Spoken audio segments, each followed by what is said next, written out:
Welcome to the MathLinks Core 2nd Edition, grades 6, 7, and 8. I'm Cynthia, one of the authors of this program. Let's get started with the basic overview. We will be walking you through all the aspects of MathLinks Core, starting with the print materials. Each grade level includes 10 student packets, 10 teacher edition packets, and 1 grade level program information. We also have materials located on the Secure Teacher portal and the general website, plus manipulatives for grades 7 and 8. All 3 MathLinks Core courses are designed exactly the same.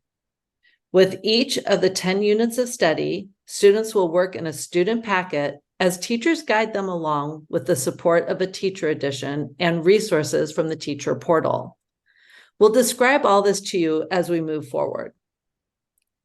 In the student packets, among other features, you'll quickly notice that all lessons offer structure and are accessible to all learners, while being cognitively demanding as well. And all lessons can be finished in about 100 class hours, leaving plenty of extra time for other important activities. The teacher edition and portal offer guidance with notes and options for teachers to deliver instructions in the way that benefits their students the most. All units offer opportunities for student review and enrichment. With only 100 class hours dedicated to addressing all of the grade level standards, you'll have plenty of time to customize the many opportunities for differentiation using our resources or your own. There are several formative and summative assessment options, both traditional and not. And of course, time is set aside for all of this too.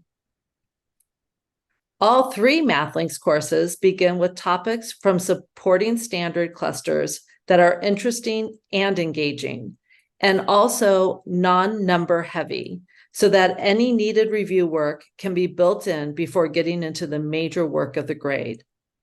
The different colors you'll see relate to the big ideas of the grade level and link to specific domains and content standards. Here you see the 6th grade course sequence, starting with statistics and moving into number sense and proportional relationship topics through the first half. And then the remaining second half of the course, moving into algebra and geometry, and ending with more number sense. This is the big idea wheel that we created for 6th grade that shows which big ideas are connected over the year. You and your students will see one of these specific to every unit. Let's move on to 7th grade. Here, we start with probability, which is a brand new topic for 7th graders, and move into number and proportional relationship topics through the first half. And then the second half of the course continues with algebra, geometry, and statistics. And then here is the 7th grade big idea wheel. We finish up with the 8th grade sequence, starting with some lower stakes geometry and number topics before moving into the higher stakes algebra topics. And then the second half of 8th grade includes statistics, finishes the algebra, and ends with transformational geometry. And then here is the 8th grade big idea wheel.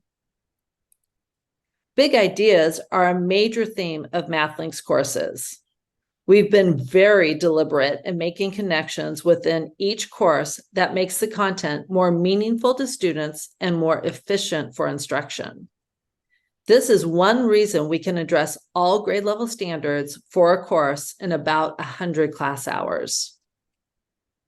Part of our popularity with teachers and students over the years is our signature student packets. While the consumable paper versions are preferred by far, some do like the convenience of the digital option. Our teacher editions have a lot of really helpful information and are very easy to use. We will be looking at the student packets and teacher editions in more detail next. Let's move on to what you'll find within the student packet. Each course contains 10 units of study.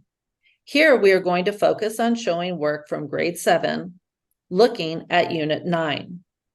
By the way, these colors match up to the domain colors on the big idea wheel that we saw a few slides back. This is the front of the student packet for Unit 9. Each unit has a different color cover, which does not match the colors of the domains. It is to assist in making organization easier. At the top of each student packet is our MathLinks class. These students will appear throughout the course, mostly on slide decks. Along with the table of contents for the unit, we have a self-assessment piece called Monitor Your Progress. That allows students to self-assess their learning on the goals of the lesson. On the bottom is a place for a parent or guardian to sign, which allows them to be aware of the progress of their student. On the first page within each packet is the My Word Bank page.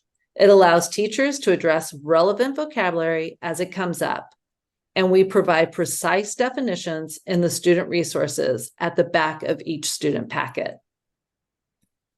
Every unit starts with an opening problem, which is meant to spark interest and discussion around the upcoming content of the unit. Teacher guidance is provided through slide decks and lesson notes. Most opening problems can be completed within the class time, though you will notice that some are revisited once more content has been developed. Here is an example of one slide from a slide deck that supports this opening problem. Now let's focus in on a lesson, specifically Lesson 2 in Unit 9, Circle Area. This lesson starts on page 9 and takes about 3 hours to complete. Every lesson starts with a Getting Started page. From the top right corner, we can see that we are in Lesson 9.2, Circle Area. A lesson overview is provided, as well as relevant content standards and math practice standards. We have many places for concept development. These pages, which are mostly blank, can be teacher-guided through a slide deck or taught in the teacher's own style, which leaves it open for teachers to progress as desired and meet the needs of their students. After concept development, there is always some skills practice, as well as connections where applicable to other content. We offer lots of problem-solving opportunities, and within the teacher edition, we'll point out where we think using a peer or self-assessment tool like the MathLinks rubric would be beneficial. Speaking of self-assessment, at the end of each lesson, students circle back to the Monitor Your Progress on the cover and assess how they feel they have grasped the goals of the lesson. At the end of the lesson is a review section. Most review activities are a perfect time for collaboration. Every review section has a vocabulary activity meant to practice the new academic language from the unit, and houses our spiral review that builds over time for students to practice skills from previous units and help with retention. There are usually 2 to 3 pages of spiral review per unit. The last page of the review section is the reflection page. This gives students the opportunity to link big ideas within the unit and make connections. The last section of each unit is the student resources, which gives precise definitions and examples and explanations that might be helpful for parents or guardians who are helping outside the classroom.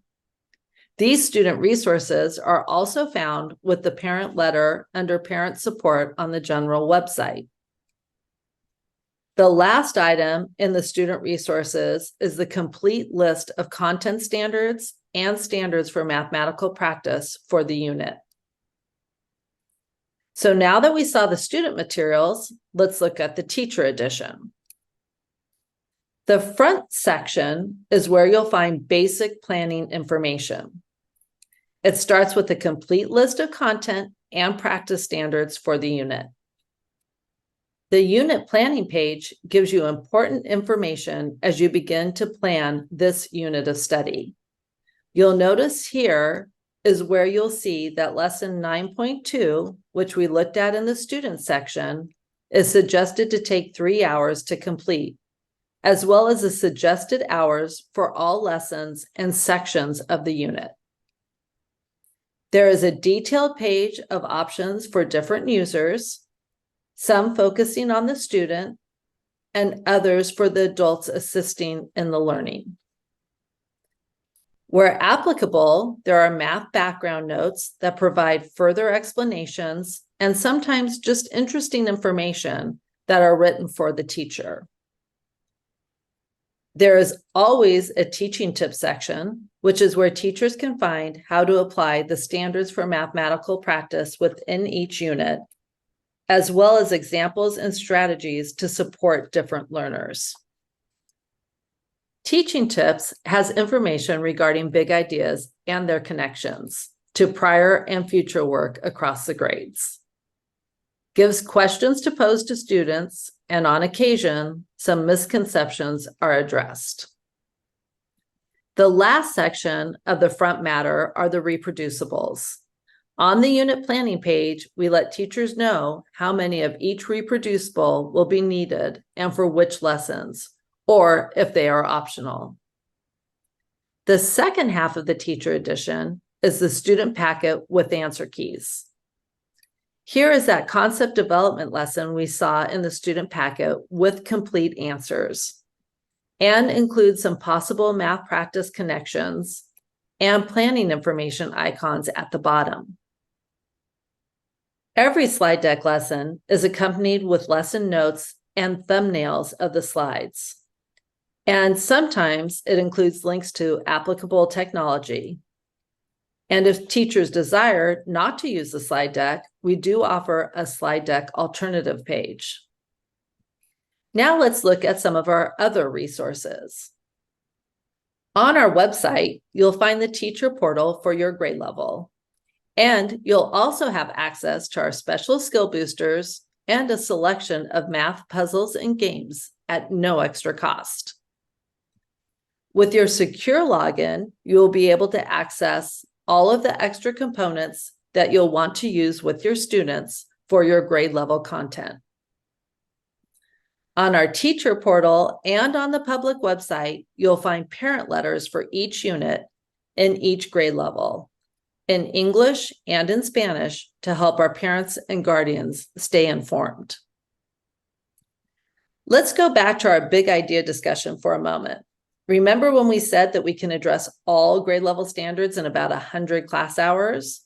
Well, what do we do with the remaining 80 hours or so? We want you to have the freedom to decide what's important for your students. And here's where you can make choices about where you want to spend your time. Which students will benefit from extra practice, remediation, extra challenges? What types of assessments give you the most insight into your students' progress? Here's a quick overview of the extra unit resources on the portal. These features are designed for students who have gaps or need more practice. And these are for all students to provide variety and extra challenges. One unique feature of MathLinks courses is our activity routines. These activities recur throughout all MathLinks courses. Only a few are grade level specific, so your students will see the same types of their favorite activities over their 3 years of middle school. As mentioned before, you have many assessment options. Teachers continuously use formative assessment during instruction. And here are some formative assessment tools that we have built into every unit, as well as summative assessment options for variety. So you have multiple measures when grading your students. So let's wrap this up with a quick overview. Each course is built around big ideas. Here you see the big idea wheel for 7th grade, color-coded to match our domains. Focusing on big ideas has amazing benefits, as we've seen. It allows teachers to finish the core lessons in about 100 hours of class time, leaving plenty of time for intervention, enrichment, practice, and assessment. I hope I have piqued your interest in MathLinks Core. Here are some ways to get more information. Thank you for watching this video.